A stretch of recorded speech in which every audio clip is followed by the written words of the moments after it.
I tend to do a lot of multicolored prints, so I very rarely use the single spool holder on the back, but occasionally you need to, right? Because sometimes, well, maybe you're using abrasive filament like something with CF, or, carbon fiber, glow in the dark, maybe TPU.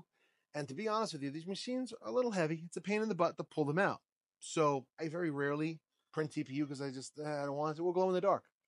However, I finally pulled the trigger and I printed one of these, a side spooler that connects to the AMS that uses bearings and a PTFE connection, so that way everything runs smoothly into the machine and the spool spins freely as well.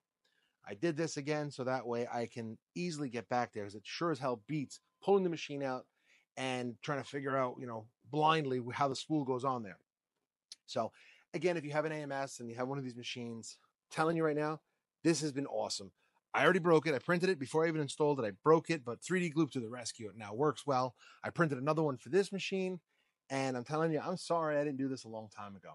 I'm going to put a link in the comments and the description, depending on where you're seeing this, for this. Again, this is on Maker World. Great design.